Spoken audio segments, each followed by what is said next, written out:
Comece o dia bem informado com a equipe de jornalismo da Verde Vale FM. No ar, Jornal Verde Vale.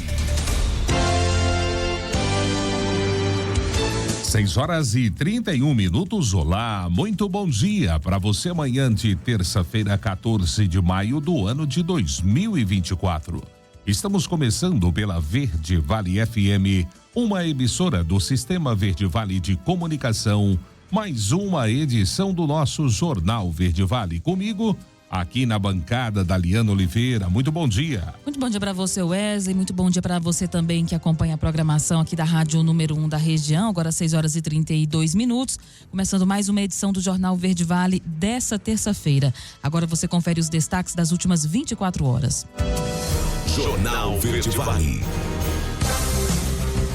Governo divulga datas de inscrições e das provas do Enem 2024. Prazo para negociações do Desenrola Brasil termina em uma semana. BNDES empresta 45% a mais para projetos em Goiás. Trabalho escravo bate recorde no país 136 anos depois da abolição. Fatores climáticos provocam queda na produção de hortifrutis no estado e preço do tomate e outros produtos sobem de forma significativa. A colheita da soja atinge 96,4% da área no Brasil. Eleitor ainda sem biometria cadastrada poderá votar neste ano. Os detalhes destas e outras notícias você vai conferir a partir de agora aqui no Jornal Verde Vale. A notícia em primeira mão. Jornal Verde Vale.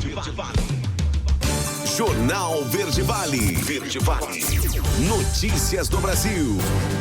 6h33. Uma ótima manhã de terça-feira. Sejam todos bem-vindos e bem-vindas a mais uma edição do Jornal Verde Vale.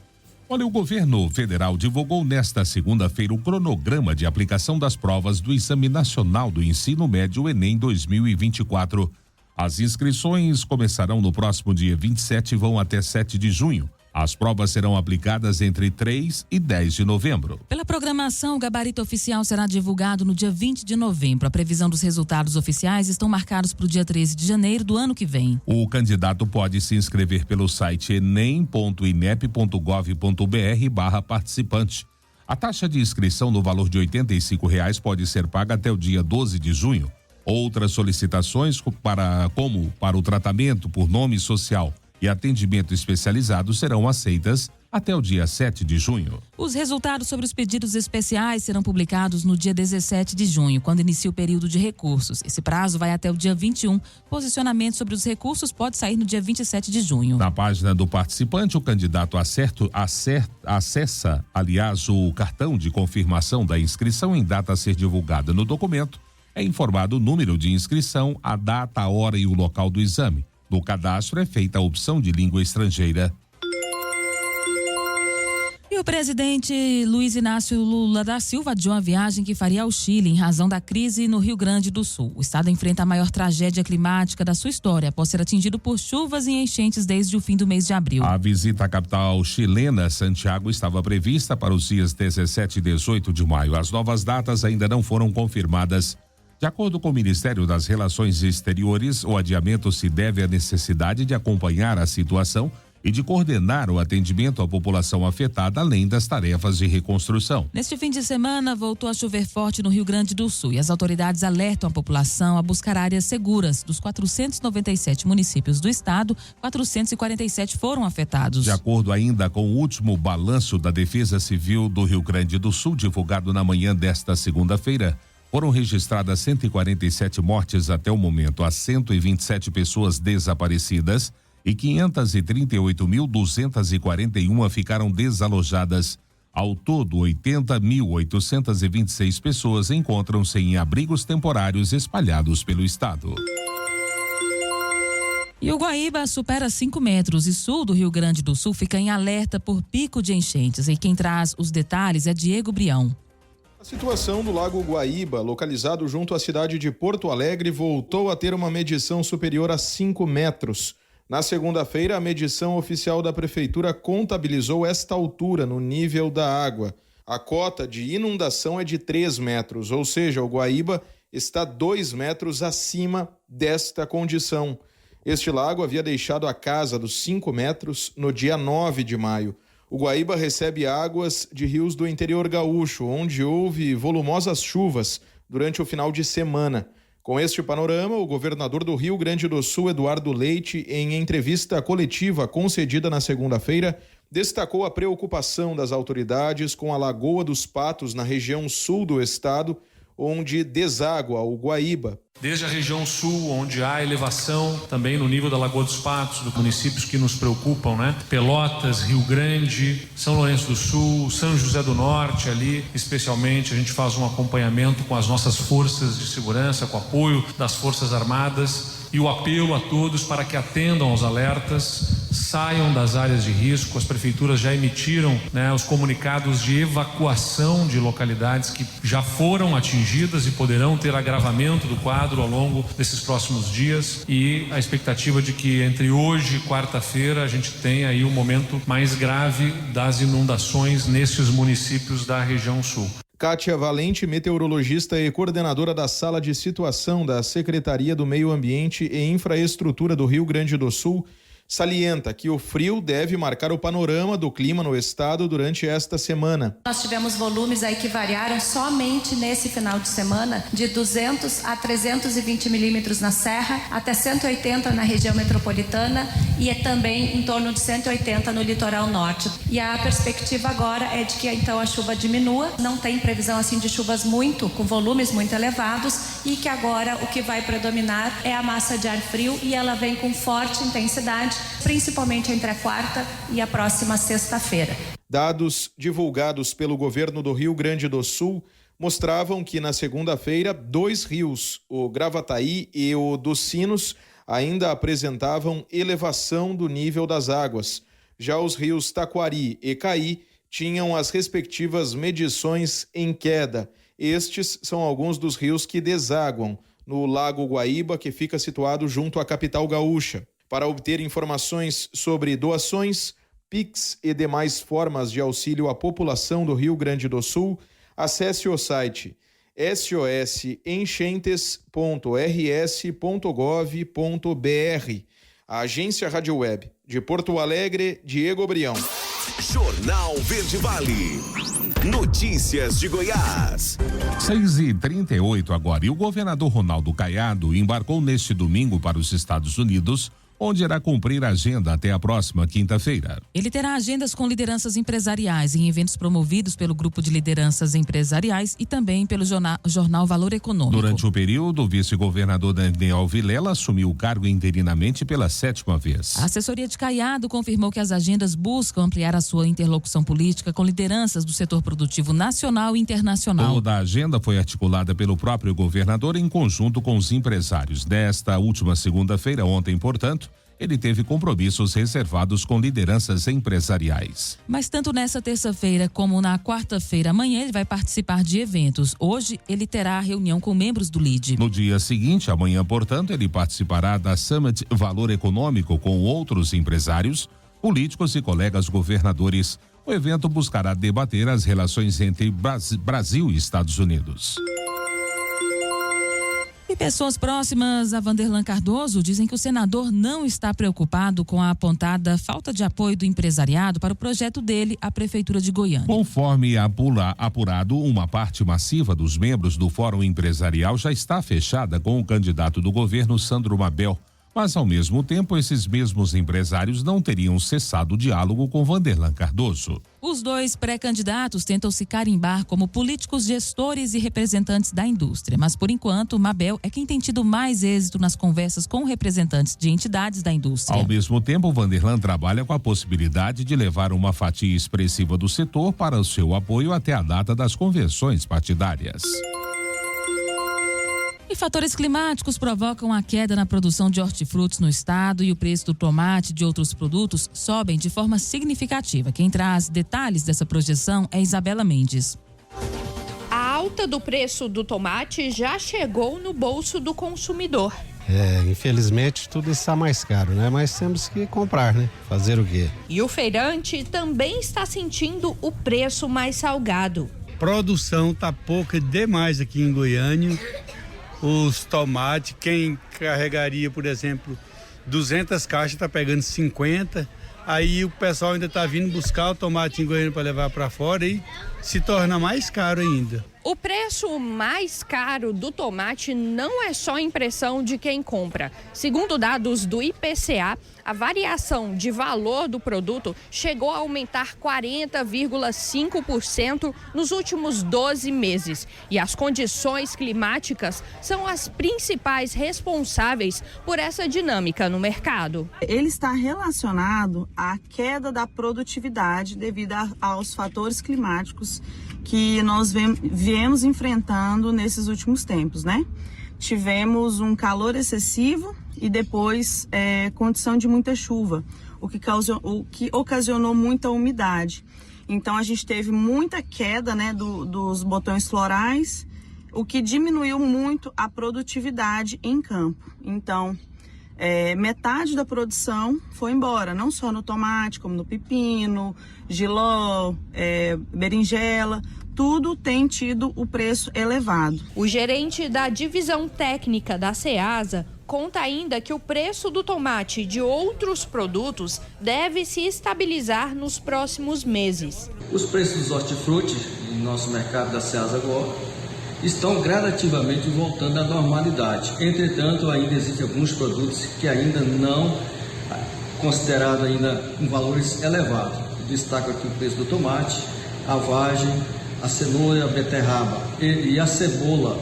E esses são produtos que estão ainda com valores elevados, mas a tendência é de normalidade gradativamente. Mas enquanto o preço baixo não chega, o jeito é se adaptar. A gente tenta fazer uma pesquisa na medida do possível, se tiver tempo, né?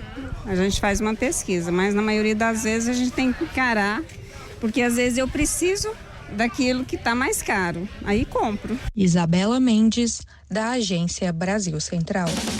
Jornal Verde Vale. Esportes.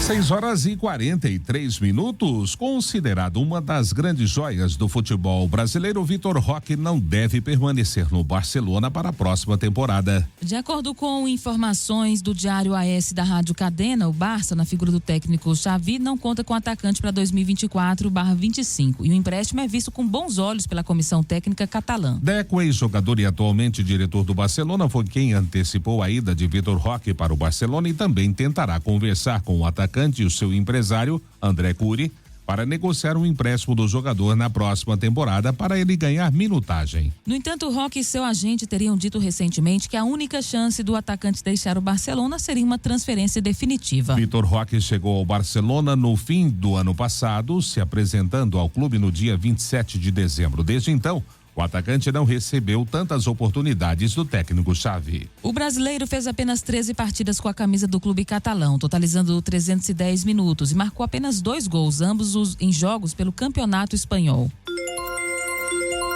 E o São Paulo continua invicto sob o comando do técnico Luiz Ueldia. Nesta segunda-feira, saiu atrás do Fluminense em casa quando era melhor em campo. O time contou com um vacilo de Fábio na defesa para empatar ainda no primeiro tempo e com uma falha coletiva da defesa carioca para virar na etapa final. O duelo de tricolores terminou com São Paulo no G6 e o Fluminense na zona de rebaixamento. O São Paulo chegou aos 10 pontos, entrou no G6. Agora é o 5º colocado, 3 pontos atrás do Atlético Paranaense, o líder.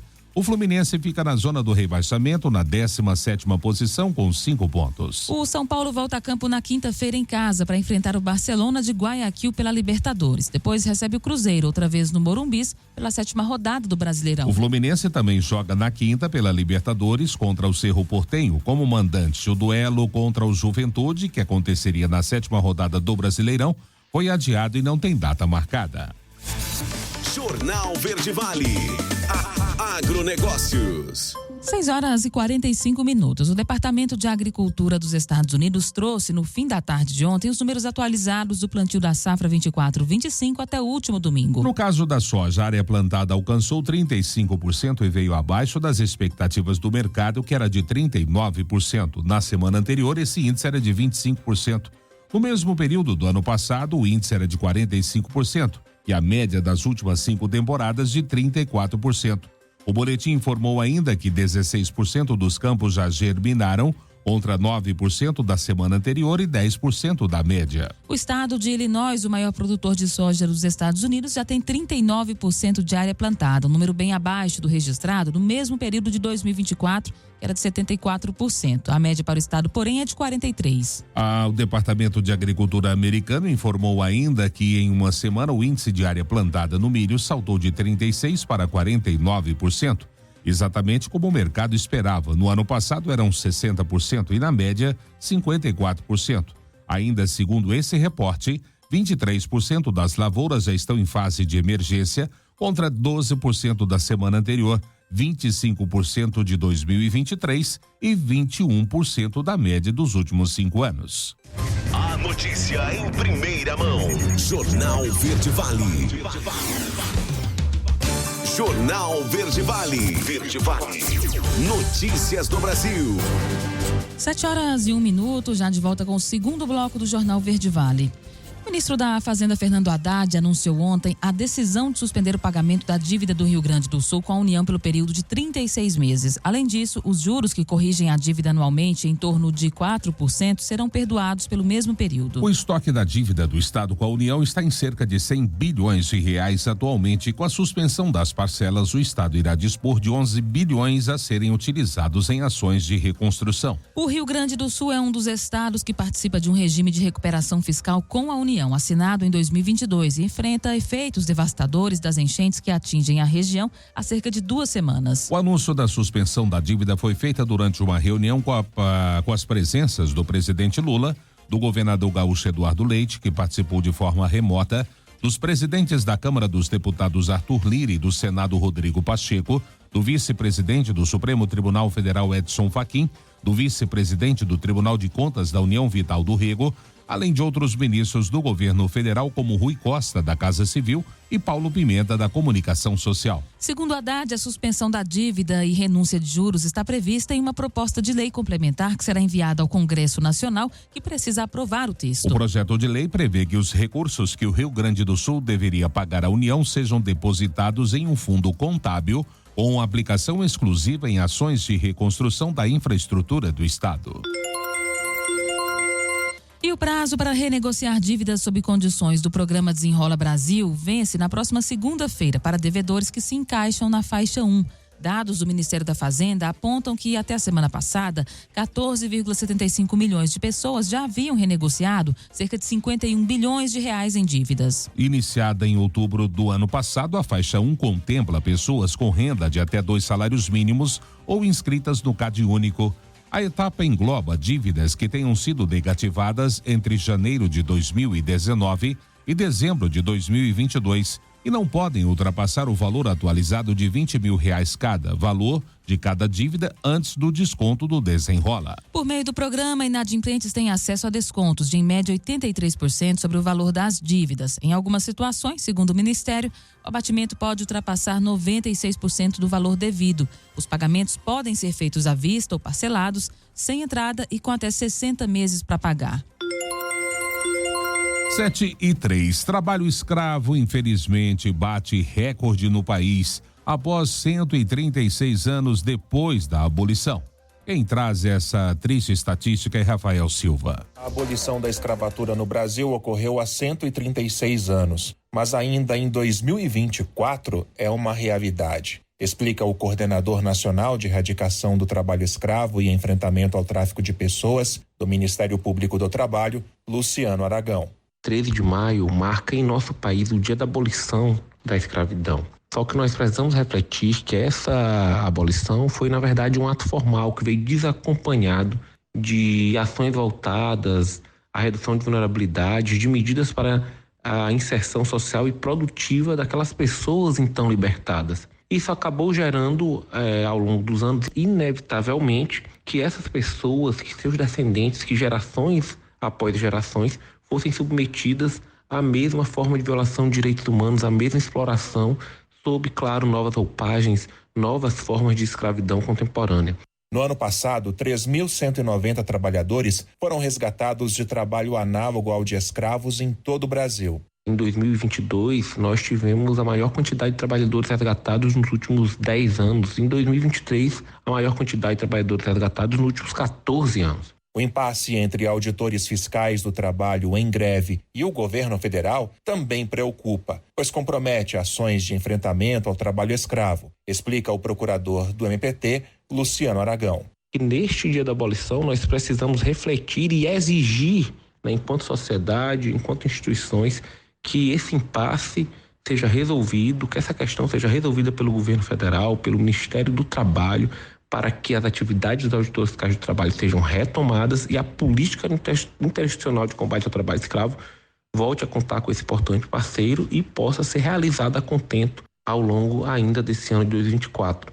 Quando as atividades dos auditores fiscais forem retomadas, o MPT, o Ministério Público do Trabalho e outros órgãos devem retomar os preparativos para a Operação Resgate de 2024, maior ação de fiscalização conjunta do país contra o trabalho análogo ao de escravos. Agência Rádio Web, produção e reportagem Rafael Silva. Jornal Verde Vale. Notícias de Goiás.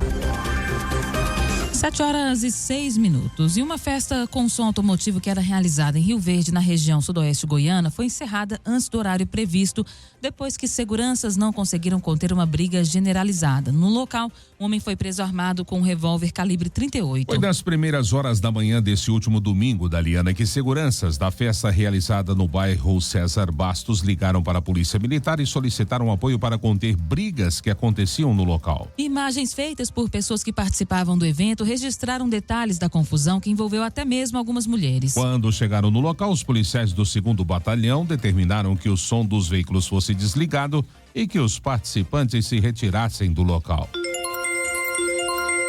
E o Banco Nacional de Desenvolvimento Econômico e Social aprovou no primeiro trimestre desse ano 892 milhões de reais em operações de financiamento para empresas em Goiás. É um montante 45% maior comparado com o mesmo período de 2023, segundo a instituição. Ao todo foram beneficiadas 712 empresas, 45 a mais do que no mesmo período do ano passado. Segundo o BNDES, as liberações de financiamento somaram 313 milhões de reais para a indústria e 310 milhões de reais para a agropecuária.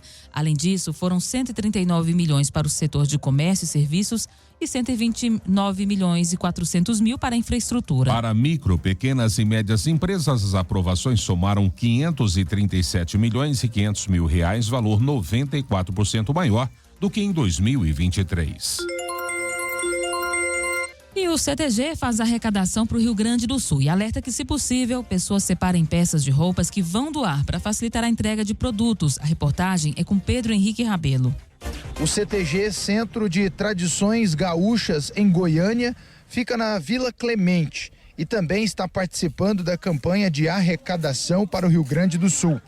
O Paulo é da cidade gaúcha de Três Passos, mora aqui há 7 anos e viu nas redes sociais o pedido de voluntários. Eu me coloquei no lugar das pessoas que estão lá embaixo no sul, passando aquela dificuldade, sofrendo, correndo atrás para ver se acha alguma coisa do que eles tinham, tentando achar um familiar, alguma coisa. Eu disse assim, não, vou lá, vão ajudar. O mínimo que a gente pode fazer é tentar ajudar na campanha e mandar uma ajuda para aquele povo lá. O vídeo foi postado pela Kelly, que é da cidade gaúcha de Sarandi. Ela teve a ideia no momento de cansaço, já que poucas pessoas estavam ajudando. De acordo com as mensagens dos nossos parentes lá, das pessoas que a gente tem acesso lá, eles falaram, tá chegando muita roupa, mas quando não chega separadinho e tudo, demanda muito tempo, muito pessoal. E eles não estão disponibilizando desse pessoal, porque o pessoal que tá lá tá fazendo comida, cuidando dos desabrigados e tudo mais. Aí eles falaram, gente, enviem separados as coisas que a gente distribui de uma forma mais rápida. E como a gente estava com pouco pessoal aqui, a gente não conseguia fazer o trabalho tão bem feito quanto a gente gostaria. Na medida em que as doações vão chegando aqui ao CTG, o envio para o Rio Grande do Sul está sendo realizado de duas formas. Para os produtos que requerem mais emergência, como água mineral e remédios, o envio está sendo aéreo. Já as outras doações, o envio está sendo terrestre. Mas existe um pedido por parte da organização para que os doadores se preocupem com a qualidade das doações, principalmente quando se tratar de roupas. E se puder organizar masculino, feminino, também vai ajudar bastante o trabalho de todos os voluntários. A todo instante, as doações chegavam ao CTG. Boa parte das doações que nós trazemos aqui também, as que nós não compramos, são doações de nossos próprios colaboradores. Então, no Brasil inteiro, os nossos colaboradores também de cada região estão também fazendo doações para ser distribuído e enviado. Miro é da cidade de Carazinho. Ele é o patrão do CTG. Está há 25 anos em Goiânia. Em contato diário com os conhecidos que estão no Rio Grande do Sul, ele comprova o quanto o brasileiro é caridoso e nos confirmou que o foco deles é atender o interior. Nós, pessoal de Goiás aqui, estamos direcionando mais para os CTGs do interior do estado e eles distribuem nas cidades, porque na capital tem muita ajuda e muita gente também, mas o pessoal do interior tem dificuldade de receber. Recebe, mas um pouquinho mais tarde. Então a gente já está meio direcionando direto. Pedro Henrique Rabelo, da Agência Brasil Central. Jornal Verde Vale. Esportes. 7h11. E o Santos poderá receber torcida em jogo contra o Brusque no dia 19 de maio, às 11 da manhã, horário de Brasília, pela 6ª rodada da Série B do Brasileirão. O clube obteve a autorização do Superior Tribunal de Justiça Desportiva, que puniu o clube pelos incidentes após o rebaixamento, para vender os ingressos e reverter toda a renda ao Rio Grande do Sul, estado que foi muito afetado pelas enchentes. Há uma obrigatoriedade de doar a renda integral da partida com um valor mínimo estipulado em R$500 mil, ou seja, se a renda da partida for inferior a esse valor, o Peixe terá de complementá-lo para fazer o repasse às vítimas das enchentes. A decisão foi publicada pelo STJD. Também foi sugerido ao Santos fazer contato com a Defesa Civil e o Conselho Regional de Medicina no Rio Grande do Sul para consultar a possibilidade de fazer a doação do valor revertido em cestas básicas, colchões, remédios, mantas térmicas e outros produtos de higiene pessoal. E o Cruzeiro busca um nome de experiência para assumir o gol a partir da janela de meio de ano. Observando as movimentações de mercado, os goleiros Cássio do Corinthians e Fábio do Fluminense estão no radar da nova gestão da SAF, sendo que o jogador do time paulista já recebeu oferta. Houve contato da gestão de Pedro Lourenço com o goleiro Fábio para uma tentativa de retorno do goleiro atualmente no Fluminense. O jogador tem contrato até o fim de 2025 com o clube carioca. Inicialmente houve uma resposta negativa de Fábio para o retorno em virtude da vontade de cumprir o contrato com o Fluminense. O goleiro, entretanto, segue com grande consideração pelo clube mineiro, pelo qual é um dos maiores goleiros da história. Diante da negativa de Fábio, o Cruzeiro também está de olho na situação do goleiro Cássio, de 36 anos. O jogador recebeu uma proposta de renovação com o time paulista de 1 ano, mas o time mineiro sinalizou a oferta de 3 temporadas. O Cruzeiro, entretanto, não quer criar problemas com o time paulista e aguarda a definição de Cássio para definir se continua no Corinthians ou decide sair. O clube mineiro aguarda a sinalização, já que a saída do jogador não é descartada agora no meio do ano. Jornal Verde Vale. Agronegócios. 7h13. E a segunda-feira chegou ao fim com preços futuros do milho acumulando novas movimentações positivas na Bolsa Brasileira. As principais cotações flutuaram na faixa entre R$ 58,70 e R$ 66,14, após subirem mais de 1,5%. O vencimento maio 24 foi cotado a R$ 58,70 a saco, uma alta de 1,38%. Já o juro 24 valeu R$ 59,86. O setembro 24 foi negociado a R$ 63,45 e o novembro 24 teve valorização de R$ 66,14, com um ganho de 1,26%. Para o analista de mercado da Brandalize Consult, Vlamir Brandalize, com a Bolsa Brasileira já trabalhando nos R$ 66, é possível esperar que os preços cheguem aos R$ 70 no pico para as cotações em 2024. Nesta segunda-feira, a Secretaria de Comércio Exterior informou que o volume embarcado de milho não moído, exceto milho doce, alcançou 96.640.000 toneladas, o que representa 25,11% do total exportado no mês de maio do ano passado e ficou com 384.884 toneladas. Jornal Verde Vale. Verde Vale. Notícias do Brasil. 7h14. O presidente do Senado, Rodrigo Pacheco, recomendou a representantes dos prefeitos que apresentem uma contraproposta ao governo federal sobre a desoneração da folha de pagamento no período mais breve possível. A declaração foi dada na abertura da sessão de debates na Casa sobre a situação fiscal dos municípios nesta segunda-feira. A audiência ocorre às vésperas do que é tido como um prazo limite para um acordo entre o governo e os municípios em torno da desoneração das prefeituras. Depois de lembrar que há um curto prazo para negociar, Pacheco afirmou ser preciso chegar ao encaminhamento comum como solução para a redução de alíquotas previdenciárias e disse existir quase um grito de socorro por parte das entidades municipalistas em torno do tema. 7h15. Recuperação econômica passa por apoio ao comércio e à indústria. Essa constatação quem nos traz é Diego Brião. Mais de 94% da atividade econômica do Rio Grande do Sul foi afetada pelas enchentes e chuvas e consequência desta série de eventos climáticos extremos que atingem o estado desde a virada de abril para maio. O dado foi divulgado nesta segunda-feira a partir de um levantamento preliminar realizado pela Unidade de Estudos Econômicos da Federação das Indústrias do Estado do Rio Grande do Sul, a Fiergues. No comércio, será necessária ajuda das diferentes esferas do governo. O presidente do Sistema Federação do Comércio de Bens, Serviços e Turismo do Rio Grande do Sul, FEComércio RS, Sesc e Senac, Luiz Carlos Bon, aponta uma alternativa que pode contribuir com o setor durante a etapa de reconstrução para quando os níveis das águas baixarem nas regiões centro-metropolitana e do sul gaúcho, por exemplo, que são algumas das mais atingidas pelas enchentes. A gente está pedindo também ao ministro do Trabalho, a vários órgãos federais, a diminuição de várias obrigações acessórias, a redução da capacidade, como foi lá na pandemia. A reedição daquela portaria, lei da portaria em relação à lei 14.000, coisa assim, de 2022, que permitia que se reduzisse a jornada do trabalho, com redução do salário, que se antecipasse férias, que se antecipasse 13º e coisas assim, para as empresas que podem.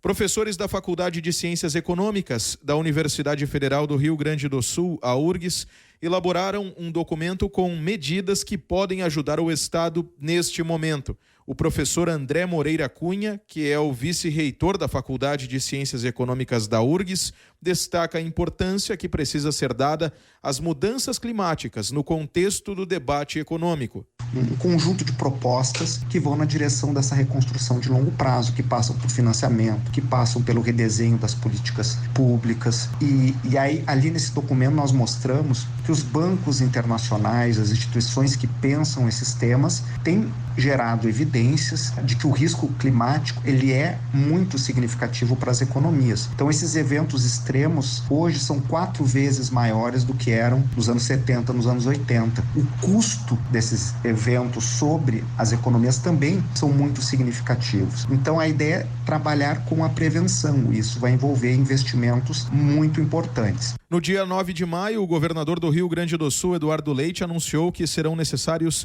ao menos 19 bilhões de reais para executar o plano de reconstrução do Estado. Agência Rádio Web, de Porto Alegre, Diego Brião.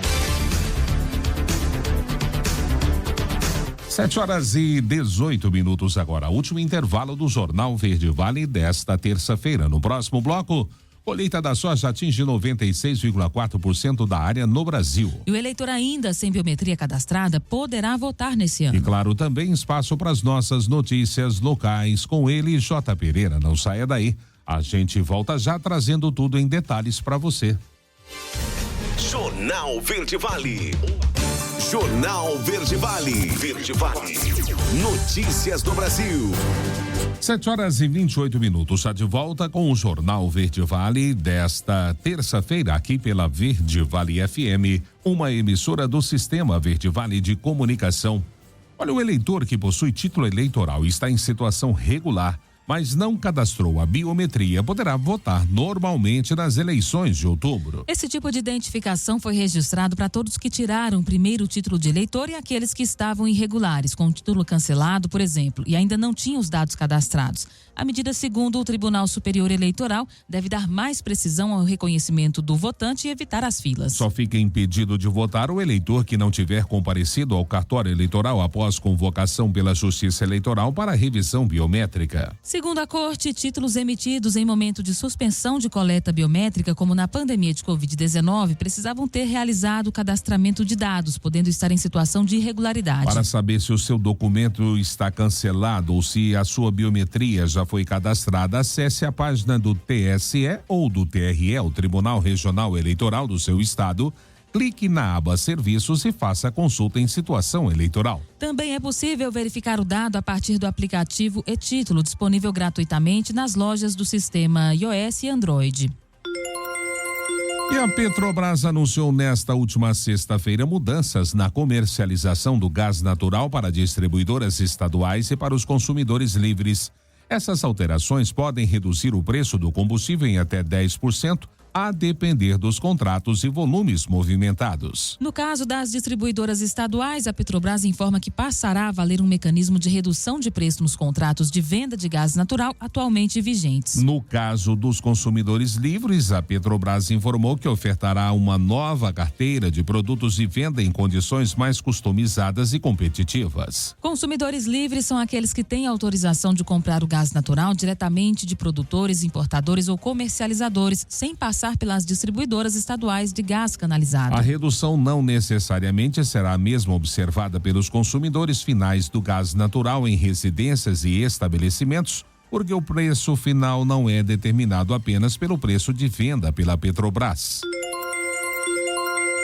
E diversificar a matriz energética ajuda a frear as mudanças climáticas. Quem traz os detalhes é Breno Zonta. A quantidade extrema de chuva intensa que tem caído sobre o estado do Rio Grande do Sul nos últimos dias, acometendo vidas e patrimônios, é um exemplo das mudanças climáticas. No Brasil, uma das principais emissões de gases poluentes de efeito estufa que agravam o aquecimento global vem da produção de energia baseada em combustíveis fósseis. Por isso, entre as mudanças necessárias para evitar catástrofes climáticas como essa, está a diversificação da matriz energética brasileira, como explica o assessor político do Instituto de Estudos Socioeconômicos, o INESC, Cássio Carvalho. A queima de combustíveis fósseis, petróleo, gás natural e carvão mineral, são responsáveis significativamente pelas emissões de gases de efeito estufa, sobretudo do CO2. Por isso a importância da transição energética, para que a gente possa vir a substituir essas fontes que emitem muito gás de efeito estufa por fontes renováveis.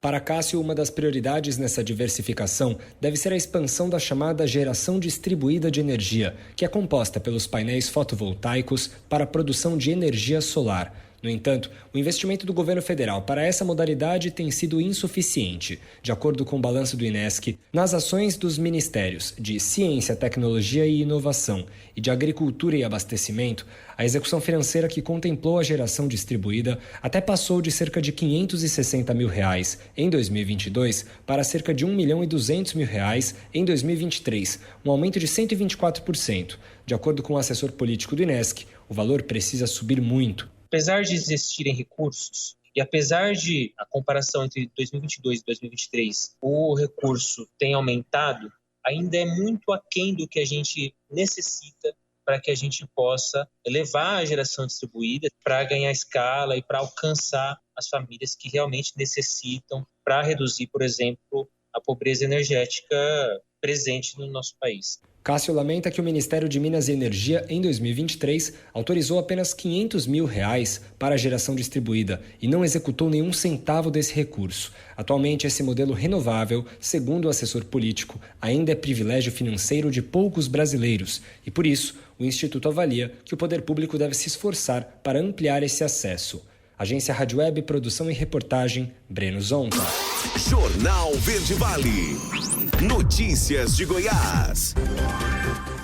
7h33. E o Tribunal de Contas do Estado de Goiás, o TCE, vai realizar um levantamento junto aos órgãos e entidades da administração pública do governo estadual com o objeto de mensurar a ocupação de cargos públicos por mulheres. O procedimento foi autorizado pela relatora do processo, a conselheira Carla Santillo. O prazo para a entrega desse relatório final foi estabelecido para o dia 22 de novembro. O levantamento busca avaliar o nível de disparidade entre homens e mulheres ocupando cargos públicos em diferentes órgãos governamentais. Vai verificar se a desigualdade também se verifica na esfera pública e avaliando a implementação do Objetivo do Desenvolvimento Sustentável número 5, estabelecido pela Organização das Nações Unidas em 2015, que visa alcançar a igualdade de gênero e empoderar as mulheres e meninas.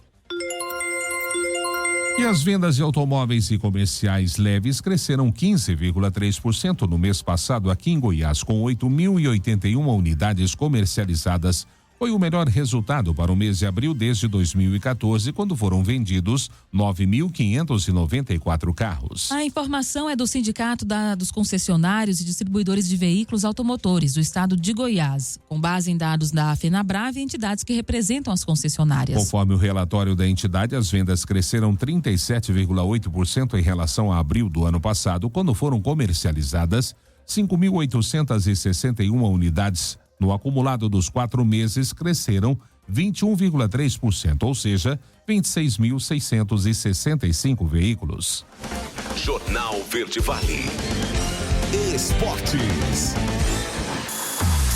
7h35. O vice-presidente do Grêmio, Antônio Brum, questionou a data da reunião convocada pela CBF para debater uma possível paralisação do Campeonato Brasileiro por conta das chuvas e alagamentos que atingiram o estado do Rio Grande do Sul. A entidade convocou os dirigentes e clubes para o encontro que deve acontecer no dia 27 de maio. Através de suas redes sociais, Brum compartilhou o comunicado oficial da entidade máxima do futebol, onde anuncia a convocação dos presidentes de 20 times da Série A. Para debaterem uma possível paralisação do torneio, os 3 times gaúchos que atuam na Série A, Juventude, Internacional e Grêmio, pediram a pausa, já que os seus estádios, centro de treinamento, além de rotinas e residências de jogadores e membros da comissão técnica, foram impactados pela catástrofe. No dia 7 de maio, a CBF decidiu por adiar todas as partidas, envolvendo times gaúchos em todas as competições do seu calendário. Pela decisão, as 3 equipes não têm nenhum compromisso oficial até o dia 27 desse mês. A Conmebol anunciou neste domingo as novas datas para as partidas de Grêmio e Internacional. O tricolor está na Libertadores, enquanto que o Colorado disputa a Sul-Americana. E o Al Hilal é o campeão saudita da temporada 23-24. A confirmação desse título ocorreu na vitória do time de Jorge Jesus por 4-1 em cima do Al Hazen neste sábado, com 3 rodadas de antecedência para o fim do campeonato. Portanto, o Al Hilal conquista o seu 19º título saudita da sua história. O 3º seguido, a equipe é a maior campeã do torneio. Para conquistar o troféu, o time de Neymar somou 89 pontos, 12 a mais que o segundo colocado, o Al Nassr de Cristiano Ronaldo. Logo, não podem mais ser alcançados. Jornal Verde Vale. Agronegócios. 7h37. E por conta da paralisação da colheita da soja no Rio Grande do Sul em virtude das fortes chuvas, os trabalhos em 2023/24 estão atrasados em relação à temporada passada e também em comparação à média das últimas 5 safras. Até o momento, a atividade da retirada do grão atinge 96,4% da área estimada, ou seja, 45 milhões de hectares. No mesmo período do ciclo anterior, as máquinas tinham avançado em 98% das lavouras dedicadas à cultura, enquanto que a média dos últimos 5 ciclos é de 98,1%. O levantamento até a última sexta-feira foi feito por parte da consultoria Safras e Mercado. Atualmente, 441 municípios do Rio Grande do Sul estão em estado de calamidade pública. Desses, muitos são reconhecidos pela produção de soja, como São Gabriel, São Borja, Tapes, Passo Fundo e Frederico Westphalen, para citar alguns. Em grande parte deles, a colheita segue paralisada e ainda não se sabe a quantidade de plantações que foram totalmente perdidas. Da safra passada, 89% da área do estado já havia sido colhida. Esse índice agora é de 91,8% nas últimas 5 temporadas. Estima-se que ainda restam cerca de 1,5 milhão de hectares que estariam prontos para serem colhidos no estado. Para o analista de safras, Luiz Fernando Gutierrez Roque, de 2 a 3 milhões de toneladas do grão podem ter sido deterioradas. 7h38 e cerca de 20 milhões de contribuintes ainda precisam declarar o seu imposto de renda. Quem traz os detalhes da matéria é Milena Abreu. Cerca de 20 milhões de contribuintes que estão obrigados a declarar o imposto de renda este ano ainda precisam acertar as contas com o leão. De acordo com a Receita Federal, até a última quinta-feira, pouco mais de 23 milhões e 100 mil documentos haviam sido entregues para o órgão. A expectativa é que 43 milhões de declarações sejam enviadas até o dia 31 de maio, quando termina o prazo de entrega. Significa, portanto, que ao menos 5 de cada 10 contribuintes já acertaram as contas com o leão, mas outros 20 milhões ainda precisam enviar o documento. Quem perder a data ficará sujeito a multa de no mínimo R$ 165,74, mas a penalidade pode chegar a até 20% do valor do imposto devido. A entrega da declaração é feita exclusivamente pela internet, tanto por computador como por aplicativo para celular ou tablet. Lembrando que o pagamento da restituição a quem tem direito começa no mesmo dia em que termina o prazo de entrega. O primeiro lote será liberado em 31 de maio. Da Rádio 2, Milena Abreu.